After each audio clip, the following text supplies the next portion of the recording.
안녕하십니까. 증시각도TV 시청자 여러분, 투자자 여러분 반갑습니다. 네, 혼돈의 7월달을 넘어 이제 8월달로 접어들었습니다. 과연 8월달 이후에 하반기 시장이 어떻게 되는지 귀한 분을 모셔서 이야기 듣도록 하겠습니다. 유진투자증권의 허재한 이사님 모셨습니다. 이사님 어서 오십시오. 네, 안녕하십니까. 네, 안녕하십니까.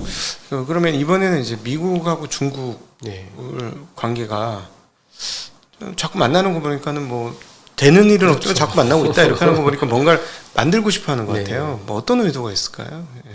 저는 내년 1월까지는 약간의 덱탕트 분위기를 좀 만들려고 하고 있는 게 아닌가 싶습니다. 네. 그러니까 사실 바이든 정부는 계속 뭔가 뭐 반도체 수출에 대해서도 규제를 하고 이제는 투자에 대해서도 규제를 하고 계속 정책들을 내지만 사실 중국의 반응은 되게 미온적이란 말이에요, 사실상. 그렇죠. 그리고 오히려 이제 오면은 만난다고 하면 또 만나주고 그러니까 결국은 중국도 미국이랑 지금 현재 경제 상황에서 세게 다투고 싶은 생각은 없고 미국 역시 자국의 어떤 안보에 위협이 되지 않는 다른 부분에 있어서까지 중국이랑 대립하고 싶지는 않기 때문에 저는 내년 1월 대만 선거 전까지는 크게 미국과 중국 간의 어떤 외교적인 싸움이 확대될 가능성은 좀 굉장히 좀 적다라고 좀 보고 있습니다. 어차피 내년 1월 대만 그 대선 이후에 11월 달에 또 총선이 있기 때문에 그때 가서 싸워도 늦진 않거든요. 지금은 서로 해서 어쨌든 선거 전략들 잘 짜야 되기 때문에 지금 그럴 여유가 없는 걸로 좀 보여집니다. 그럼 아니 혹시나 관세를 풀어준다거나 이런 조금 그렇게까지 할 정도로 그냥 아마 지금의 상태에서 서로 이제 긴장감을 더 높이지 않는 정도로 데탕트 분위기를 좀 이어가지 않을까 싶습니다. 네, 미국 쪽으로 가서 한 번 더 보도록 하겠습니다. 이번에 금리를 사실 올릴 건가 안 올릴 건가 논란이 많았는데 결국 금리를 올렸습니다. 네. 그러면 이번 금리 올리는 게 끝일까요? 네, 저는 끝이라고 생각을 하고 있고요. 지금 미국의 기준금리가 5.5%인데 아직까지는 이제 미국의 명목 성장률이 한 5, 6% 이상은 되고 있지 않습니까? 네. 인플레가 3, 4%고 실질 성장률이 한 2%대니까 아직까지는 괜찮은데요. 네. 여기서 성장률이 조금 더 떨어지게 되면은 명목 성장률보다 단기 금리가 높아지기 때문에 그때가 되면 이제 못 버티는 기업들이 되게 많이 나올 것 같습니다. 근데 아직까지는 좀 명목 성장률이 높기 때문에 뭐 버틴다라고 좀 보면 여기서 미국이 더 금리를 올릴 것 같지는 않다. 저는 그렇게 예상하고 있습니다. 근데 미국 소비자 심리는 왜 이렇게 좋은 걸까요? 사실 이 정도 금리를 올려서 이제 아직 뭐 이 4%, 4.5% 이상의 영향력은 조금 더 있어야 오긴 하겠지만 어쨌든 근래 보기 드문 수준의 금리인데 SVB 사태는 빨리 진화되긴 했지만 그런 정도 사건 터지고 나서 추가적으로 그런 건들이 안 터져야지. 민간 기업이나 이런 건 이제 막 자빠지는 기업들이 나와야 될 것 같은데 말이죠. 그리고 소비도 그러면서 꺾여야 될 것 같은데 여전히 강해요. 왜 어디서 이런 이유가 있다고 보십니까? 뭐 여러 이유가 있겠지만 저는 SVB 사태를 해결하는 게 지금 와서 돌이켜 보면은 약간 98년에 롱텀 캐피털 파산했을 때 해결했었던 그런 모습이랑 좀 비슷한 게 아닌가. 왜냐하면 사실 말도 안 되잖아요. 그러니까 진짜 아주 부자인 사람들이 예금까지도 그냥 다 보장을 해주면서 이제 예금 보장을 해줬고 그리고 지금 보면 계속 지역은행들 간의 M&A가 계속해서 늘어나고 있잖아요. 그런 걸 통해서 어쨌든 지금 금융 위험이 확산되는 거는 어쨌든 막으면서 뭐 잠깐이었지만 연준의 대차 대조표까지도 사실은 좀 많이 늘어났었던 지금 다시 줄고 있습니다만은 그런 것들이 좀 작용을 했다. 즉 연준이 정말 최선을 다해서 금융 위험을 사전에 조금 오버해서 좀 마무리가 됐다라는 거 하나가 있는 것 같고요. 또 한 가지는 요즘 제가 이제 세미나 가면 주로 자주 하는 이야기인데 미국의 베이비 부모들이 굉장히 소비 여력들이 많다는 거. 그러니까 베이비 부모들 그러니까 저축률이 떨어졌음에도 불구하고 소득이나 이런 데서 이제 좀 부족을 해도 자산 사이드에서 나오고 있는 부가 아직까지는 좀 있는 것 같습니다. 예를 들자면 401k 같은 거 베이비붐을 퇴직했으니까 이제 그걸 슬슬 받아야 되겠죠. 뭐 그런 것들이 계속해서 나오고 있는데 또 상반기에 주식시장이 어느 정도 좋았고요. 회복을 해줬다는 예, 거죠. 예, 예. 근데 거기서 저는 이제 소비 심리가 좋은 거 하나가 있는 것 같고요. 그 다음에 세 번째는 유가죠. 유가하고 가솔린 가격. 그러니까 원가가 많이 떨어졌군요. 생활비가 네, 많이 네. 떨어져 있네요. 네. 그 중에 저는 두 번째하고 세 번째가 사실 시장에서는 그렇게 많이 인식되고 있지는 않은데 저는 그런 의미에서 봤을 때 최근에 유가 올라가는 거는 조금 조심해서 봐야 된다. 지금은 아니지만 한 6개월 뒤에는 유가가 계속해서 저렇게 배럴당 80불 이상 있으면은 그때는 썩 미국 경제에 좋진 않을 걸로 좀 보고 있습니다. 지금 휘발유 가격은 지금 12거래일 연속인가 계속 오르고 네, 있어요. 오르고 최근에. 있습니다. 맞습니다. 네. 근데 사실은 뭐 유가보다도 그 인플레이션을 자극하거나 일반 미국 소비자들을 자극하는 건 휘발유 가격일 것 같거든요. 그럼 이게 계속 올라가면 어떤 일이 벌어진다고 보시는가요? 인플레이션이 다시 재발한다? 인플레율이 높아지고 실질 소비 여력이 줄어들게 되는 네. 거죠. 네. 근데 이게 보면 당장 이루어지지는 않는 것 같고요. 네. 결국은 시차를 두고 좀 영향을 주는 것 같습니다. 그러니까 음. 지금은 뭐 어쨌든 긴축이 마무리됐다라는 거에 대해서 환호를 하고 있는 분위기인데 네. 제가 봤을 때는 한두 분기 이후에도 계속 이런 상황이면 이제 그때부터는 실질 소비력이 조금씩은 좀 훼손되지 않겠나라고 예상하고 있습니다. 그리고 실질적으로 이번에 이제 금리가 올라서 자동차 그 일론 머스크가 얘기를 했습니다만은 자동차 할인해야 되겠다. 왜냐하면 금리가 높아져서 그 소위 말하는 할부 금리가 올랐으니 차값이 더 부담이 된다. 그래서 할인을 해야 된다. 결국은 지금 말씀하셨던 부분 외에 금리로 인해서 가처분 실질 가처분 소득이 떨어지는 효과가 분명히 이제부터는 나와야 되는 시점 아닌가 싶기도 한데요. 네, 이미 좀 진행이 됐죠. 진행이 되고 있는데 그동안의 소비를 버티고 있는 거는 이런 금리에 민감한 내구재보다는 뭐 여행이나 뭐 외식하는 거나 이런 소비가 워낙 폭발적으로 늘었기 때문에 이제 좀 뭐 내구재 쪽에서 금리 인하에 대한 어떤 그런 부분이 가려졌다라고 보여지는데요. 근데 지금 그쪽 부분은 사실 썩 좋지는 않습니다. 네. 이미 뭐 앨런 머스크가 얘기한 대로 사실은 이제 그런 금리에 대해서 혜택을 줘야 사람들이 자동차를 열심히 살 정도로 약간 좀 부담을 느끼고 있는 거죠. 그래서 제가 봤을 때는 그쪽에서의 소비 여력은 더 확대되기는 좀 쉽지는 않을 거다라고 보여집니다. 네네. 자, 이제 미국 주식시장 얘기를 한번 좀 여쭤보고 싶어요. 개인적으로. 저는 이거 보면서 상당히 많은 생각이 들어서, 나스닥 100이 최근에 리밸런싱을 했습니다. 그래서 그 빅7에 대한 비중을 줄이고, 나머지 기업들에 대한 비중을 좀 늘렸습니다. 이거 보면서 어떠셨어요? 저는 역시 미국이 참 잘한다라는 생각이 좀 들었고요. 그러니까 뭐 그 규정들이 있잖아요. 어떤 일정 비중 이상을 넘어가지는 못하게끔 한다라는 건데 결국 그게 뭐 균형 발전을 선호한다 뭐 이런 의미가 아니라 결국 그렇게 함으로써 이 인덱스에 대한 어떤 그 신뢰성과 지속성을 넓히는 데 있어서는 정말 확실히 이제 미국 시장이 조금 더 저희보다는 좀 선진화 좀 된 게 아닌가 저는 그렇게 좀 생각을 해봤습니다. 그렇죠. 사실 인위적인 조작이죠. 지수가 계속 우상향할 수 있도록 만들어주는. 한국은 거꾸로 하고 있잖아요. 네. 그렇죠.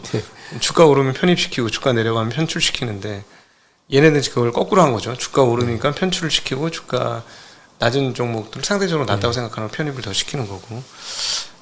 참. 그런데 여기서 이제 7종목은 이제 비중에 대해서 좋게 봐야 되는지 어떻게 생각하십니까? 그 지금의 빅7 업체들은 공통점이 결국은 AI인 것 같거든요. 네. 뭐 아마존도 그렇고 뭐 마이크로소프트는 더더욱 그렇고. 네. 그래서 이 AI는 결국은 장기적으로 봤을 때는 좀 여전히 좀 유효한 테마이지 않느냐 저는 그렇게 좀 보고 있습니다. 네.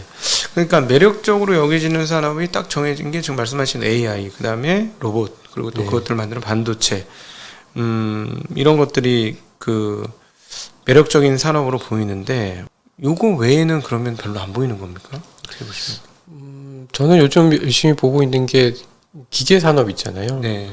그러니까 이미 한 번 지나간 컨셉이긴 합니다만은 미국의 제조 건설 붐 네. 이런 것들 때문에 건설 기계나 전력 기계나 이런 것들은 저는 꾸준히 적어도 내년까지는 충분히 이어질 수 있는 테마라고 생각을 했고요. 그다음에 요즘 지난주 후반에 좀 열심히 봤던 거는 그 다우존스 운송 지수가 또 이제 사상 최고치를 근처까지 갔는데요. 이 다우존스 운송 지수만큼 또 경기에 예민한 지수가 없는데 이게 늘어났다라는 거는 미국 내에 제조업 경기나 물류 쪽에서 조금 또 선순환할 수 있는 그 움직임들을 좀 보여주고 있는 것 같습니다.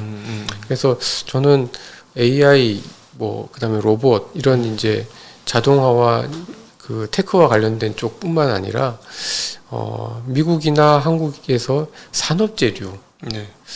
특히 이제 리쇼링과 관련된 산업재료가 저는 좀 그래도 좀 가까운 걸 좀 계속해서 좀 받지 않을까 그렇게 좀 생각을 하고 있습니다. 구체적으로 어떤 산업으로 봐야 되죠? 그러니까 미국으로 보면은 한국 물류 쪽. 한국 물류. 요즘 보면 페덱스 주가가 더 좋거든요. 예. 근데 페덱스 주가가 좋다라는 얘기는 국내 대한항공처럼 이런 것들이 반드시 좋다라고 직접 연결될 수는 없습니다만은 미국 내에서 어쨌든 다시 재고를 쌓을 수 있는 네. 또 소비가 되고 있는 그런 모습들을 보여주고 있는 것 같아서 약간 제조업 경기 사이클이나 테크 사이클에 있어서 한 번 더 좀 관심이 하반기에 한 번 더 올 수도 있겠다라는 생각도 좀 하고 있습니다. 사실 1분기에 조금 오르더니 우리나라 항공운수 쪽은 다 떨어져 있죠, 가격이. 네. 하나도 못 오르고 있는데 사실 2분기 실적 나오는 거 보면 전년 대비로는 엄청나게 늘었고 역사적인 실적 고점이 나오는데 하나도 안 움직이고 있어서 진짜 관심이 가는 대목 아닌가 싶습니다. 그리고 이제 최근에 이 질문을 하는 게 이게 왜 이렇게 어려운가 싶은데 2차 전지는 요즘 얘기 잘 듣다가 네. 하도 욕을 먹었다 보니 근데 어떻게 보세요? 2차 전지 그냥 편하게 얘기해 주시죠 그냥. 네.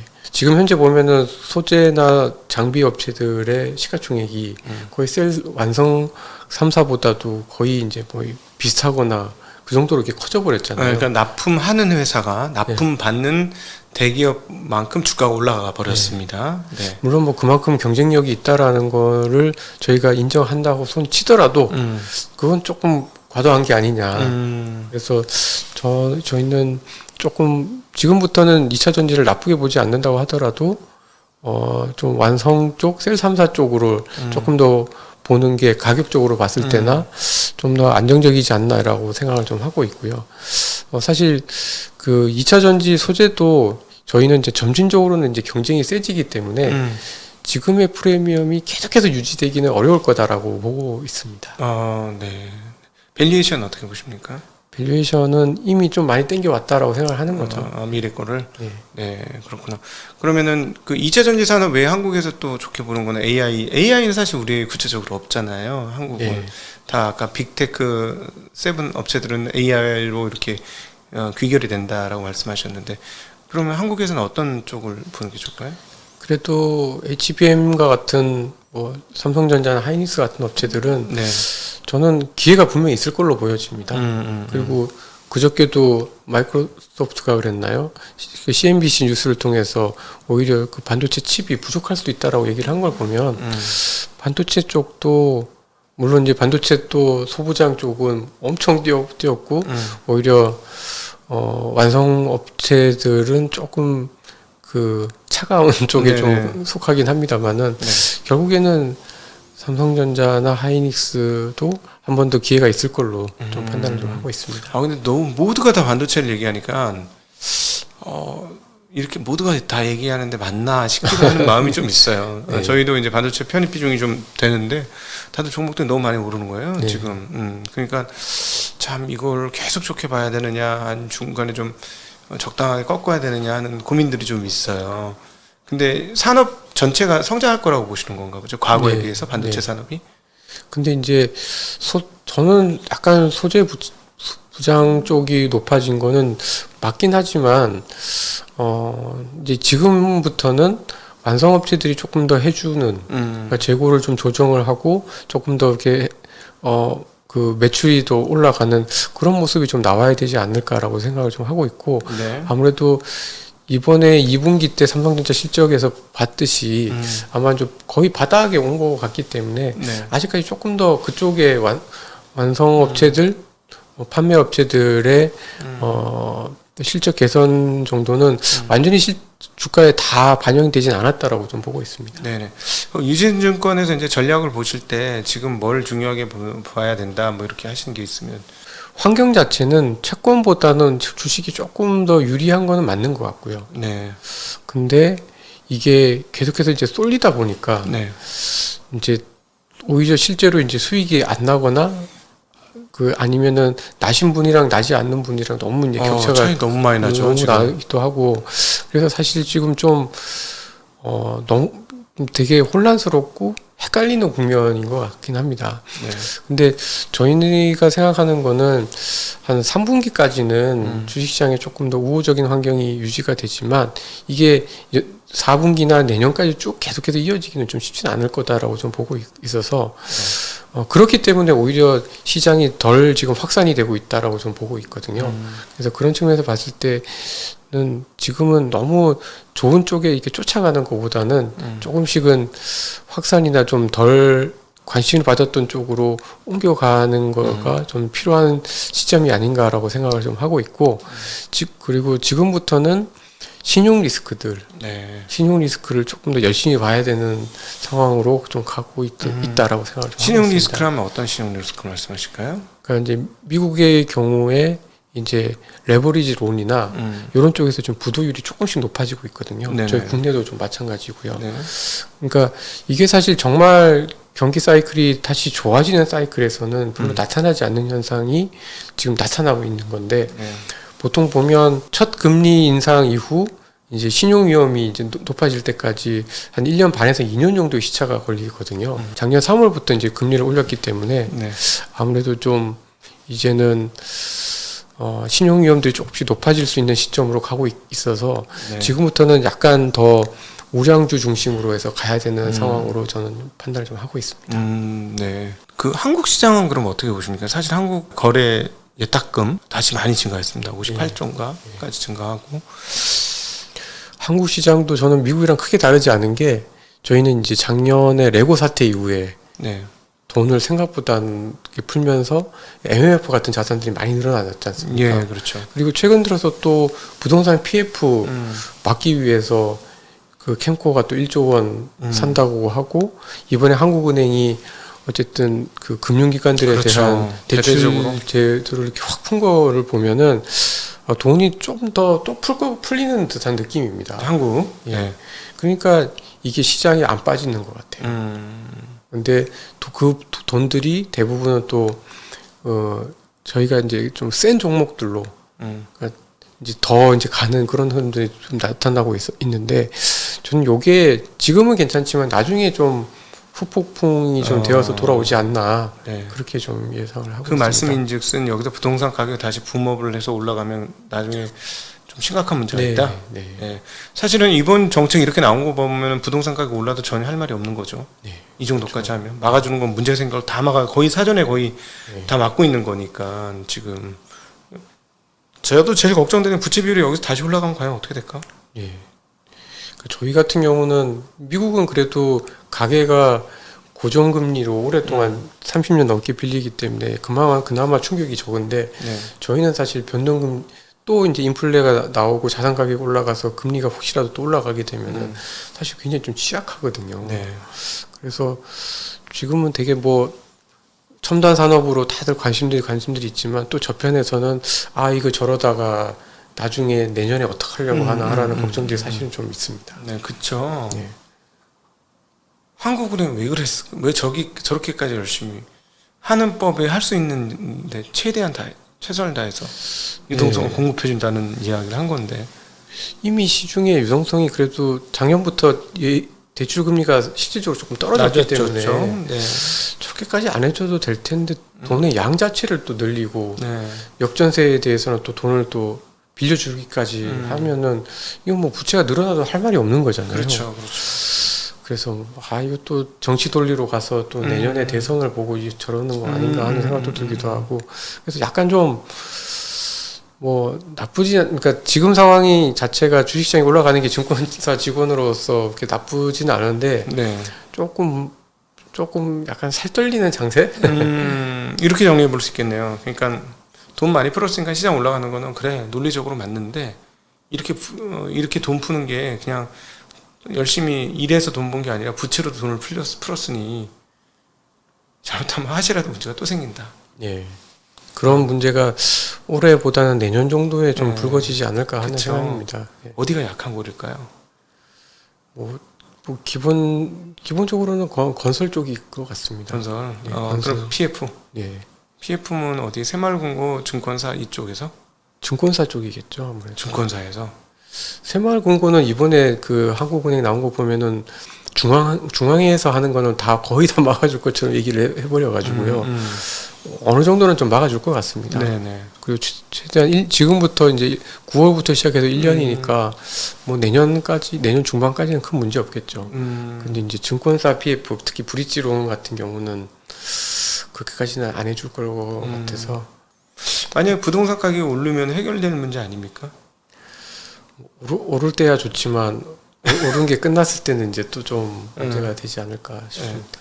그러니까 사실은 주택 가격 조금 오른다고 PF가 풀릴 것 같지는 않으시죠? 네.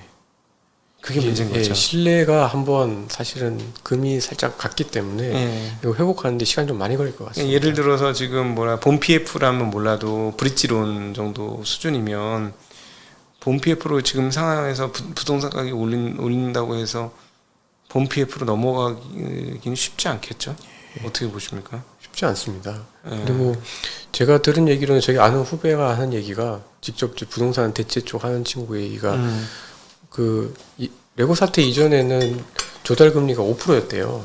근데 터지고 그냥 한 7, 8%였고 이제 레고 사태 터지고 지금도 사실은 12% 정도 네. 조달을 해야 되는데 지금 어떻게 되냐면 5%만 내고 나머지 7%는 만기 때 동시 상환하는 건다고 합니다. 그거 될까요? 위험한데요. 안 될 것 같잖아요. 그냥 얼핏 들어봐도 안 될 것 같잖아요. 네. 그러니까 이게 나중에 만기 돌아올 때 되게 좀 네. 또 연장하지 않으면은 많이 힘든 업체들이 많이 나올 것 같습니다.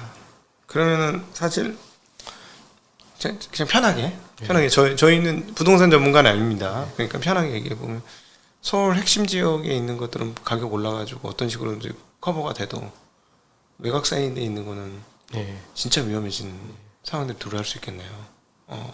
그리고 브릿지로는 본 PF로 넘어가기 굉장히 어려울 거고, 네. 그럼 해당 업체들은 뭐 좀 어려워질 거고, 그러면 이제 그거와 연계된 PF나 이런 쪽도 같이 좀 어려워질 거고, 네, 같이 어려우실 것 같습니다. 네.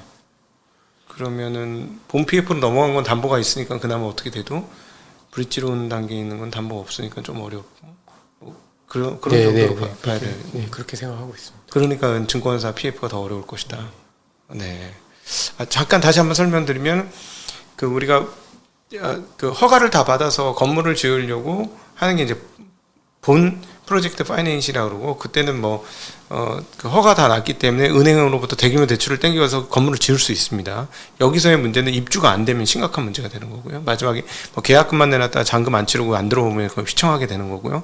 근데 한국에서는 그렇게 과연 될까 하는 생각인 거고, 브릿지론이라는 거는 본 PF 넘어가기 전에 땅을 사놓고, 시행사가 쉽게 얘기하면 땅을 사놓고 허가를 받는 과정에서 돈을 빌려가지고 있는 겁니다. 근데 허가가 잘 안 나오고 자금 조달에 대한 계획들이 잘 안 나와 버리면 이게 이제 연장이 그 다음 단계로 못 넘어가니까 여기서 문제가 생길 수 있다. 그래서 이제 브릿지론에 대한 말씀을 드렸던 겁니다. 혹시나 네, 참고하시라고. 그러면 한국 경제는 역시나 지금 올해는 그냥 넘어갈 것 같고 내년에 이제 큰 게 온다. 그러니까 내년을 한국은행에서는 한 2%대 초중반대로 좀 보고 있잖아요. 네. 저는 그거 되게 어려울 것 같습니다.